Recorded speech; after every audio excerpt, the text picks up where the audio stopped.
Amid the intense global supply chain disputes between the US, the European Union, and the CCP, Lithuania, a Baltic state with a population of fewer than 3 million, has not only remained unscathed, but is also flourishing in its robust trade with Taiwan.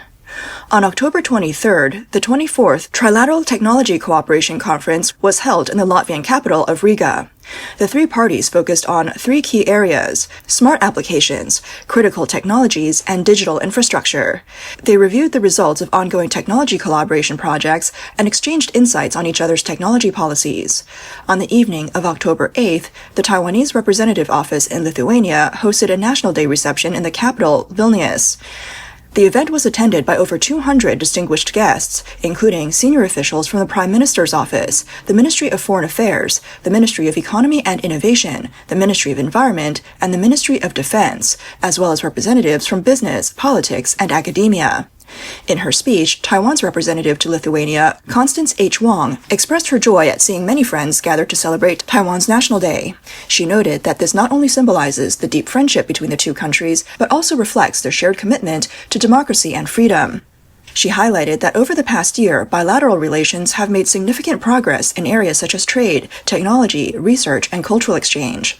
In the first half of this year, bilateral trade grew by 59%, and Taiwanese companies invested 8 million euros to establish a drone parts factory in Lithuania.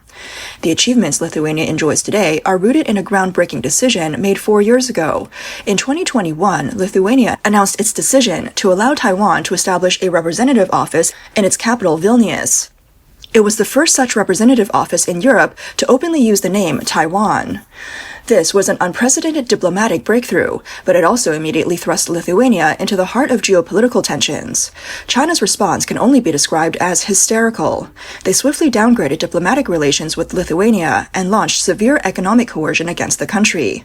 Lithuanian goods vanished from China's customs system overnight, and orders worth hundreds of millions of euros were frozen. The country's export trade faced an unprecedented blow. Simultaneously, immense pressure came from neighboring countries. A diplomatic colleague from a major nuclear power within the EU made his concerns clear to Lithuania's Ministry of Foreign Affairs.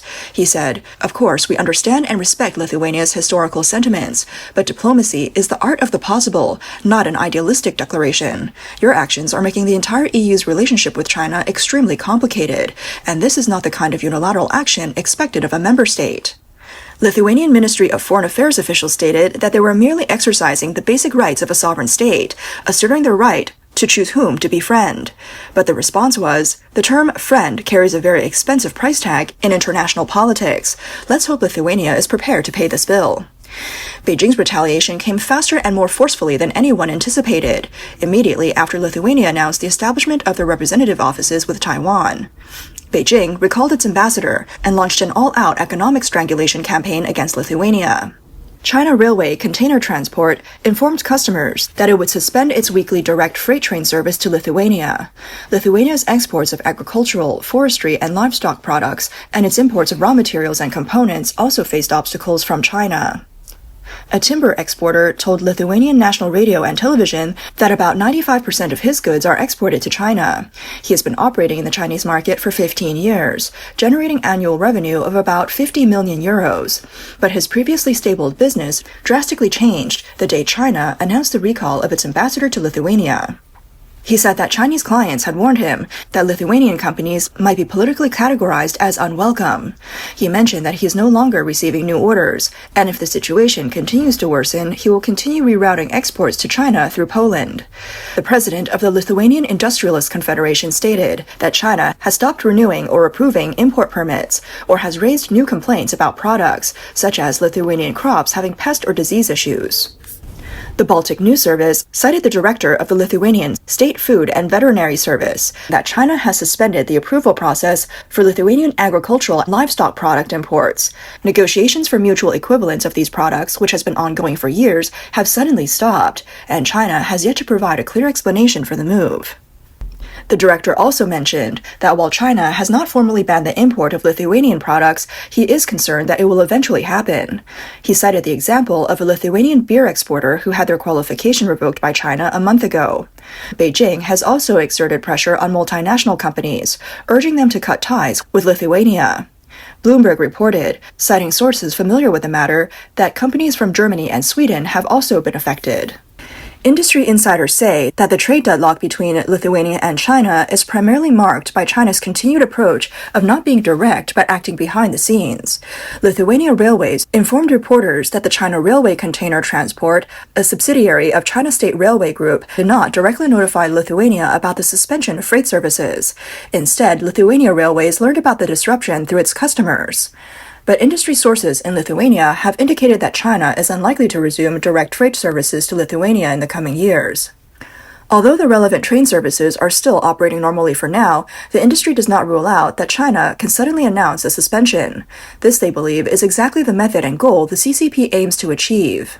One of Lithuania's largest dairy processing companies recalled that after Lithuania's then-president Dalia Grybauskaitė met with the Dalai Lama in 2013, China delayed issuing import permits for Lithuanian dairy producers for at least 2 years. With this precedent in mind, he believes that China is capable of doing anything.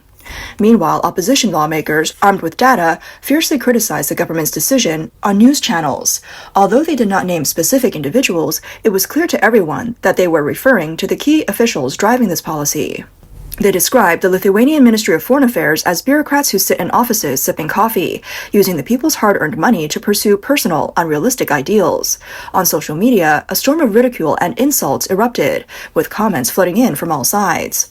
The key officials behind the Taiwan representative office noted that even their neighbors, whom they knew well, had become distant. The warm greetings they used to receive have vanished, replaced by evasive glances. While driving to work, at times, they're recognized by drivers in adjacent lanes, who, without hesitation, rolled down their windows to give him a thumbs down. They began to feel like scapegoats of the entire country. The heavy sense of oppression came not only from external powers, but also from the very people they were supposed to protect. They started to question themselves. Was their stance truly a one-sided romantic ideal? When values come at the cost of the people's livelihood, how much sanctity do these values really have? As domestic pressure reached its peak, a chill began to spread within the European Union. Lithuanian representatives attended an urgent closed-door meeting on the EU's strategy towards China.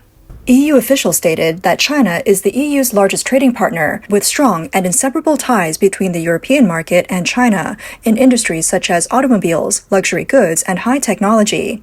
They expressed hope that Lithuania would pursue a more pragmatic approach to ease tensions. The Lithuanian representative knew that the euphemistic term de-escalation plan meant compromise, concession, and that Lithuania would have to find a way to calm Beijing's anger. The meeting room was filled with silence, with no one openly agreeing, but that silence itself spoke volumes, a terrifying attitude in the face of immense national interests. In this context, the sovereignty and dignity of a small country seemed so insignificant and out of place.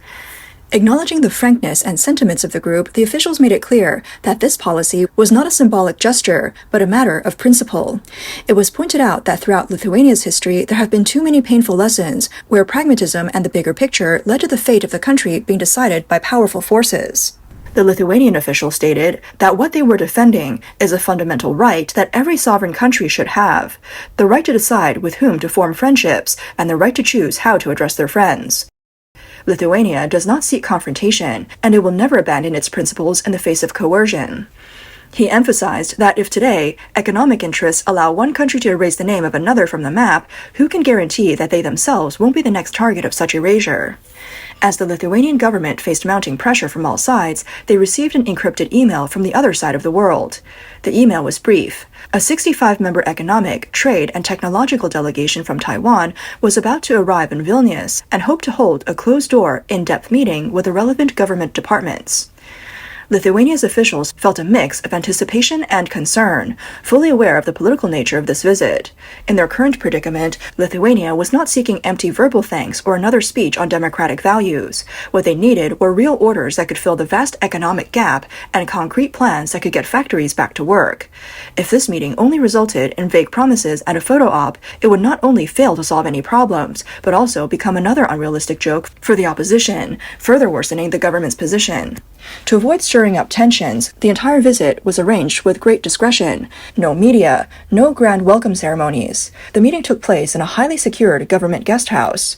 When Lithuanian officials saw the Taiwanese delegation, they were surprised to find that the visitors were nothing like they had imagined.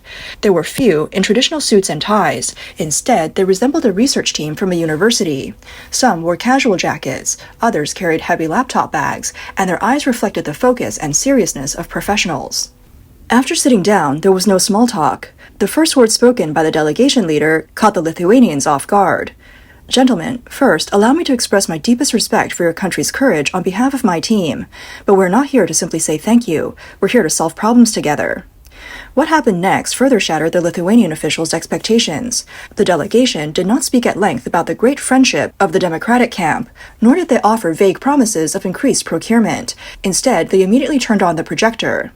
On the screen appeared a presentation titled Taiwan-Lithuania Industrial Chain Complementary and Upgrade Strategic Plan. The first slide took all of the Lithuanian officials in the room by surprise. It was an extremely detailed map of Lithuania's high-tech industries. The map not only pinpointed the locations of Lithuania's major laser, optics, and biotechnology companies and their core business areas, but also included a thorough analysis of each company's key technological advantages and patent numbers. Their understanding of Lithuania surpassed even that of many in the room. A technical expert from the delegation stood up, pointing to the screen. Lithuania is the global invisible champion in the ultra-fast lasers and nonlinear optical crystals.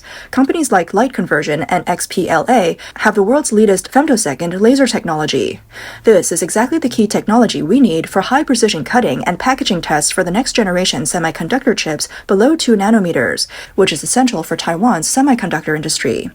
He continued, "Our preliminary plan is for Taiwan's leading semiconductor companies to provide funding and markets, and for us to collaborate with your laser companies to establish an advanced optical application research and development center in Vilnius.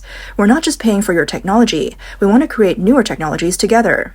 The Lithuanian officials were stunned. This was not just a procurement deal, it was a deep technological collaboration, an ultimate affirmation of Lithuania's industrial capabilities.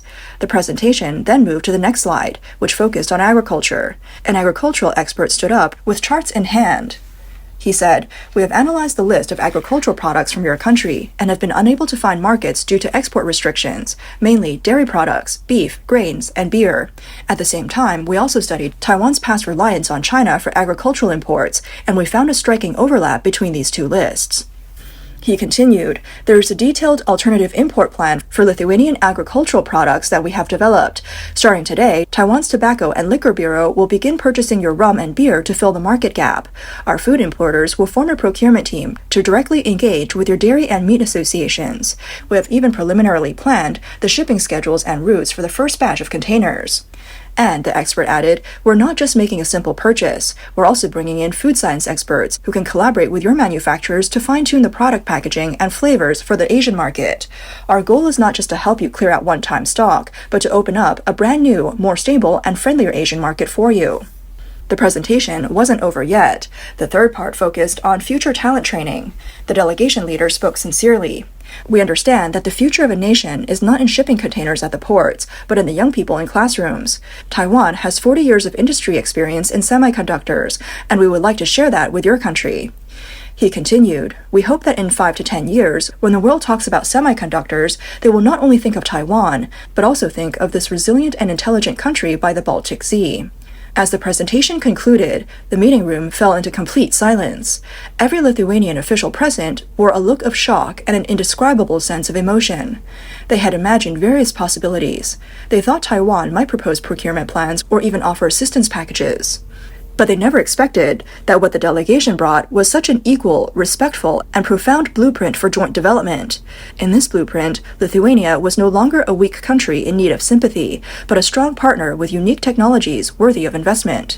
At that moment, the Lithuanian officials deeply recognized that true security does not come from pleasing or depending on a giant, but from becoming stronger themselves, with more resilient and like-minded friends. Choosing to stand with Taiwan might bring them difficulties in the short term, but it had won something far more important for Lithuania: the right to break free from dependence on a single great power. The Taiwanese delegation's visit had a significant impact, prompting the European Union to reconsider its approach in dealing with the CCP. In December 2022, the European Commission requested that the World Trade Organization establish a panel of experts to resolve two trade disputes with China, including China's punitive trade ban on Lithuania and China's restrictions on EU high-tech patent holders' right to seek patent protection through European courts. The European Commission criticized Beijing's actions, stating that they had caused significant harm to European businesses. A statement from the European Commission noted that since December 2021, China has imposed discriminatory and coercive measures on Lithuania's exports and EU exports containing Lithuanian-made materials. Chinese customs authorities have refused to import Lithuanian products, which not only affected Lithuania, but also involved other multinational companies. At the same time, China reduced its exports to Lithuania. The statement also pointed out that China, citing quarantine reasons, unexpectedly imposed a blanket ban on imports from Lithuania, including alcohol, beef, dairy products, timber, and peat. But when asked for further clarification, China failed to provide a reasonable explanation. Compared to the rogue behavior of the CCP, Taiwan's support and respect for Lithuania have had a profound impact on the EU countries. Taiwan and Lithuania's economic and trade relations have rapidly intensified. In terms of investment cooperation, in January 2022, the Taiwanese government announced the establishment of the Central and Eastern Europe Investment Fund, encouraging Taiwanese companies to invest in Lithuania, particularly in fields such as semiconductors, biotechnology, and laser technology. On the trade front, bilateral trade between Taiwan and Lithuania grew by 25.5% in 2024 compared to 2023. In terms of technological exchanges, Taiwan's Industrial Technology Research Institute signed a semiconductor cooperation agreement with Lithuanian company Teltonika in 2023. In January 2025, the Taiwan-Lithuania Laser and Biomedical Technology Academic Cooperation Research Program officially launched. In November 2024, Lithuania expelled 3 Chinese diplomats. In May 2025, a Chinese diplomat was denied entry for not holding valid diplomatic credentials. Lithuania became the first country in the world to expel CCP diplomats, shocking the world and earning widespread respect. When Lithuania initially confronted the CCP, nearly everyone thought the country would lose, but the outcome defied all expectations. Lithuania not only won, but did so with honor and integrity. Today, as the world stands united in resisting CCP coercion, Lithuania has emerged as one of the most confident and free countries in Europe. It stands tall like an unshakable oak, becoming a benchmark for other European nations to follow.